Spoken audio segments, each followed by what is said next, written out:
Feed your body, nourish your soul. I'm Heather Parker, and today I have Pete Cosaboom on. Hi, Pete. How are you? Hello. I'm well. How are you today? I'm doing really great. So, Pete is going to be kind of doing some interviewing to me and asking me some questions about what I do with, my lifestyle, the ketogenic diet, what it is, what I eat, what I stay away from, and other things that I incorporate in my diet and in my daily life. And because I think you all have kind of seen a little bit about me, but really don't know a whole lot about what it is I'm doing. So that's what Pete's here to do, and he's a fantastic interviewer. So, Pete, I'm going to let you have at it. I love it. I love it so much. So, Heather, tell me because there are so many diets out there, so many things that we're really being led to do, with the, I don't know, the caveman diet and this and the carbohydrate and all this. So, can you explain to us really what's the philosophy behind the ketogenic diet? What is it? What types of foods am I going to eat? Just how am I going to be able to really incorporate this in my life?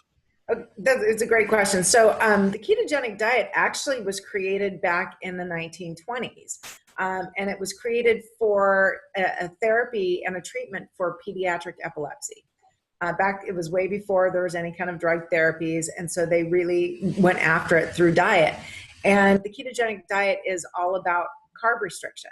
So it's a high fat, unlike Atkins, which is carb restricted, but it's a high protein, or typical Atkins was a high protein, low carbs, but also lower on the fat. The ratio is 75% fats to 20% to 20% protein. And then you've got your lower end carbs. Carbs generally, for me, I keep it between 20 and 25 grams of carbs a day. That's pretty restricted. But the fat intake is really, really important. And the reason being is because the body is able to convert fat into fuel. So our bodies generally will use carbs, which turn into glucose, which then turns into fuel. And our bodies have become very, very lazy in that fact, where we're just so used to immediately being able to eat something and it goes into the liver, and that's how our bodies go. That glucose goes into different parts of our bodies, into the major organs, brain, that sort of thing, to function. Well, when we restrict the carbs, the body's then forced to turn to fat stores, which converts us into fat burners. And that's really what everybody wants to be, is a fat burner.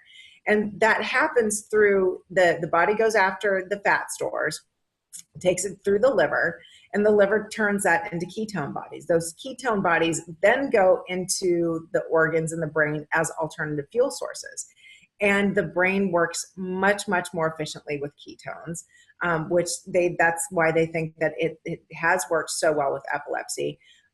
People got away from it being an epileptic diet back when drug therapies, when the big pharma really kind of came out with all of these, really hardcore drugs.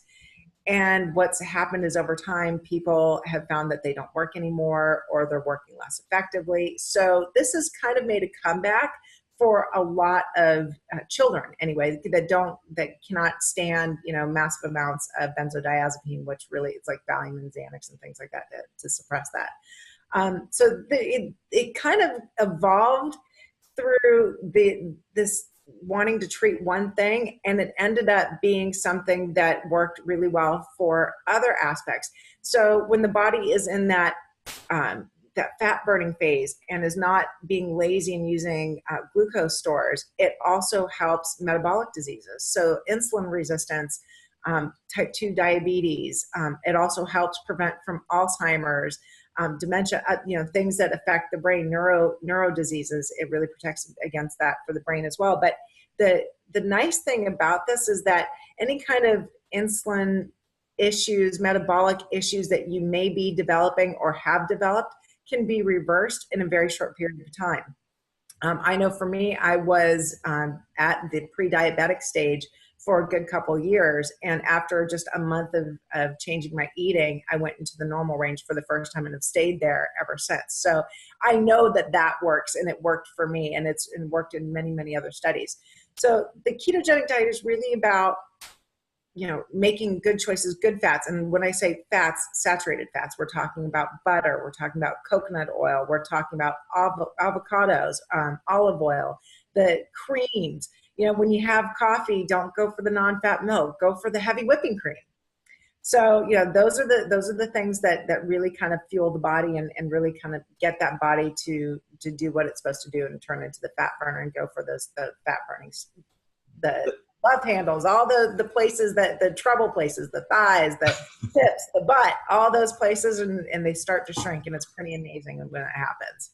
I love that. And it's such a reframing really of where we've been, because fat became the enemy, at one time, because I guess people were thinking, I want to get rid of fat, so I shouldn't eat fat. But I think it's very fascinating about how really, when you think about how our bodies even developed, they didn't like take the cream off of the milk. They drank the whole milk. They hate these fats. That's the way our body is. So I love that. I think that gives such hope for people to be like, I can have these tasty things, because, fat brings a lot of taste and texture to food. And when you take the fat out, you have to add sugar, because if you take the fat out, it tastes pretty crap. Right. I have a jar of peanut butter here. I'm not going to show it, but I did not mean to buy the reduced fat, and I was eating it, and I was like, what is wrong with this? And I was like, oh, it's reduced fat. So they pumped up the sugar, and that's why I can't eat it. Yes. So, exactly. It's really insane to me that fat became the enemy. And there was a lot of studies that they tried to push on everybody that fat was a direct correlation to cholesterol, and then cholesterol became the enemy, which we have now realized that is not true. The body needs cholesterol. It's the sugar. And, again, the fat doesn't cause us to be fat. It's the sugar that causes us to be fat.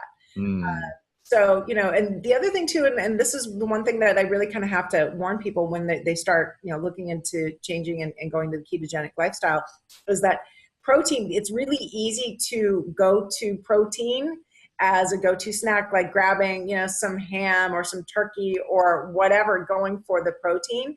But even too much protein, our bodies can only use so much. So if we're not using the protein, it then converts into fat. It converts into glucose, which converts into sugar, which then converts into fat. So yeah, that's why it's like, trying to overdo it. It's really, veggies are always going to be your best option. Making sure you're eating enough fat. Fat satiates you too. So like the more fat you have, the more full you get. So then you're not looking for those snacks and all the other stuff to fill your body. Right. Amazing. I'm very excited about this. It's really, this was a game changer, considering all the different diets and things that I had tried before, and trying the low fat and realizing that my body was not functioning well, and then doing this and going, okay, this makes sense to me. And the flavor is amazing. I mean, like when I tell people, they're asking, what can I have as a snack? And I'm like, whip up some heavy whipping cream with some stevia and some vanilla extract. And they're like, and put it on what? And I'm like, nothing.